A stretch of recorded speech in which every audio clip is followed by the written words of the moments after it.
This is the corner of our yard where we'd like to put a small seating area. We're going to put the faux stone patio here and put our bench over here to give us a place to sit.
I love this.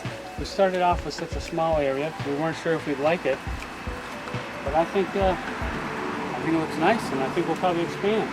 I do too. Over the next few weeks, we'll build it out as we go. Now each square, each form, took about one 60-pound bag of concrete. So this here was 6.5 bags of the concrete. In this small, what size would you say this is about? 6 by 4, something like that. Okay. It's still, I would think, reasonably affordable. It really is. It's $4 per bag of the concrete for a 60-pound bag. And I really love the look of it. Early in the morning and at certain times of the year and in the evening, it gets very shady here, which is a pretty spot to hang out. This we call our secret garden. And we just thought it would be a nice little corner stone area where grass doesn't grow well here anyway. That stone that we were doing on the foundation, Paul had finished.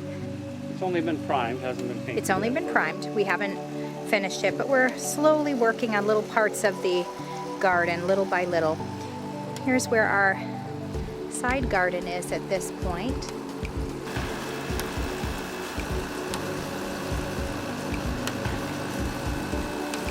For now, it's just the right size for the bench, but we want to expand it even further now that we know what it looks like. Would you say this was an easy project, Paul? Really easy.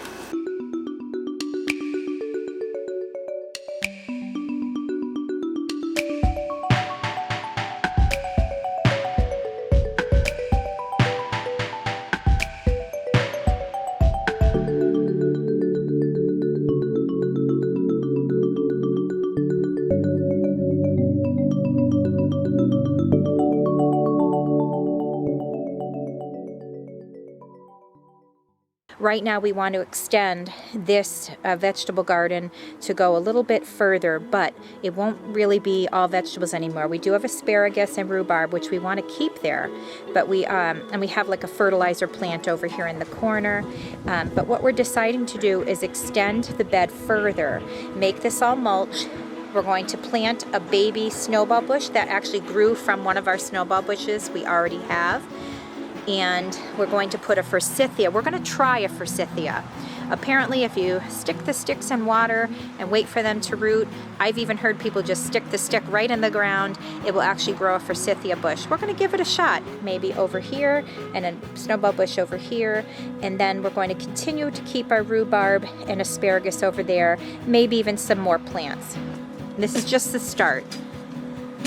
During the week, we'll be putting some soil and compost.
So we watered everything in, and I raked out a little bit, the best I could.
Aren't they beautiful, these pretty pink geraniums? And then we're going to put some periwinkle that we have on our property up on the hill.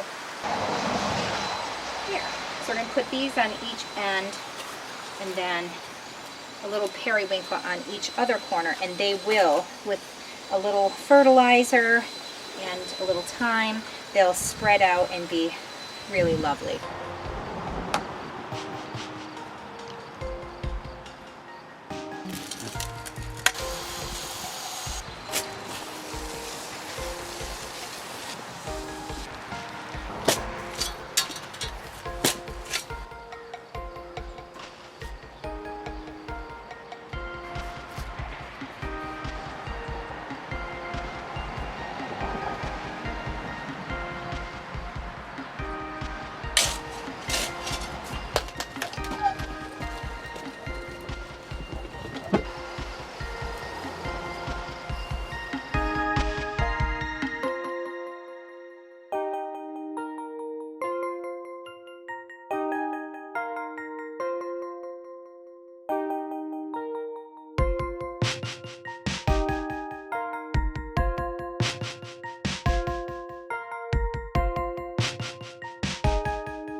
Hi everyone. So there you have it. Yeah, it's a long journey to get this finished here. A little out of time. We're busy doing other projects, but this has been something we're really happy about. It's really a fantastic spot in our yard that we haven't been using too much lately. Well, now we're able to. Yeah, it's a spot we've always liked sitting in, but now it's almost beautiful. complete. Yeah. You can't see the stone right now, but you see earlier in the video that we're showing you. As you saw us do the stone last year, we really like this little area of faux stone that Paul had put in last year. We had done it in stages because we didn't know how far we were going to go, and as we went a little further and little further, if you look back on old episodes from last summer, you will see, and they were kind of grayish in color, and we were all excited because we thought that was what it was going to stay like. But over the winter and as time went on, it turned white, which I'm not angry about it. I mean, It's okay, but it looks good, but I would like to do a color to it.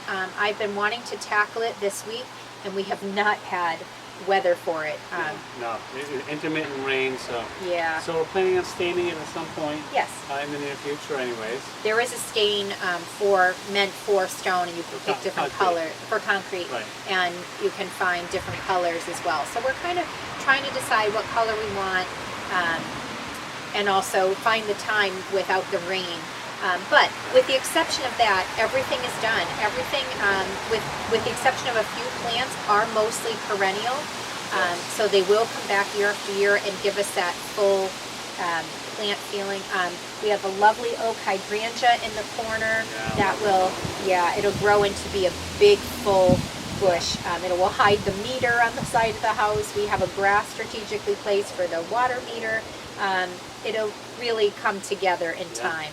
But We have a nice a baby snowball bush that's going to be a nice big beauty at one point, and a Rose of Sharon as well, which are really small right now, but they're going to get big and beautiful and really make it kind of a hidden secret garden more once they grow into their full size. So yeah, that'll be beautiful. Yeah. And it will actually feel like that secret garden that we've been wanting to call it, because it's tucked away in a nook in a corner somewhere that was unused space before. And now it'll hide the bench behind it. We'll have a little more privacy. We have a little bit of a cut of the sound from the fence behind us, but you hear traffic. Yes, you do. You hear traffic, as you always do, no matter what time of day it is. So you will still hear that, but for the most part, it is quiet. Yeah, it is. And really And we're peaceful. so happy with our new fence as well. That really, That I was getting to next. That's a big one. yeah. The other one, as you can see in footage, has been falling apart. It's been probably the worst spot in the whole yard for the fence. The old fence was this spot here, and it finally got it taken care of. So. Oh, finally. Yeah. It was a lot of time trying to just get the materials because we were so focused on other things. So it was just finding the time to do it, because I'll say it was fairly inexpensive. Yeah, as you can see, it's a short section of fence. Yeah. So it didn't take that much to do. It's just, like you said, we were busy. So. Yeah. So this particular fence, unlike the main part of the fence that we had in the backyard, we had gotten panels of that. This Paul had built picket by picket, if you call it picket. I'm not even sure, but the dog-eared pickets, I guess. Yeah. Yeah, basically, so we had to pay for a delivery fee for the panels. I don't have a truck. Yeah. So, but they each can fit in the back of the car. So. And it was, like Paul said, it was a small section, so we could do it one at a time. I bought them a little at a time, a few each week. So. Didn't hit the budget that hard, so yeah. Even the cross beams, they weren't as outrageous, doing it a little at a time. Yeah. So that was great, and it turned out great. We had a little bit of an issue here, right here, where because of the way the height is and because of where the post that was in the ground was a little shorter. Yeah. For some reason, the old fence was a little shorter, so. Yeah, so we did have to kind of modify with that. Which I think that's no big deal. But it doesn't bother us. It looks really great, and we do have a little mishap going on. We have a little critter that's tearing up things and leaving More than one. and we're finding lots of sand dunes everywhere. That's kind of hard when you do a lot of landscaping. That's a fresh hole over there. Yes, it is. Yes. So, groundhog is one of the critters, but we have some voles eating our hostas. We've got all kinds of stuff. So we're putting down some stuff to repel them. Doesn't seem to be working very well. Natural things. Yeah, just to get what, I'm not sure what it smells like. But. Yeah. So we need new solutions to Yeah. keep the area pest free, just to protect the plants, really. So we're working on that. That's new for us, like destroying the hostas. That's really new for us. But the holes in our rock wall, that's not new. That's been happening for quite a few years. But we're really starting to like our yard we're giving it a lot of food. So it's having a grand old buffet here, and we've got to fix that. But anyway, we don't want to hurt them, but we definitely want to repel them in some way. We have noticed some critters like foxes. Oh yeah, sniffing around the round hog hole, so there's some interest there. So they may help resolve, the circle of life may help resolve the issue, but they've been around more often, which is interesting. So we're getting a lot of wildlife, which is kind of neat. But anyway, this is it. We finished this area. We're not staining the fence. We're going to try to let it age naturally. There may come a point where we might want to clean it off with a pressure washer and maybe then stain it. But as of now, we kind of like the natural look that it's giving. But we'll see. Sometimes we live with something for a while and figure it out along the way. But we hope you had a great week. We hope you like this. It's a shorter video, but we hope you like this video on the garden and our special secret garden. So we can say, I think we successfully finished this one area. Done. We'll see you in a few days. Have a great few days. See ya.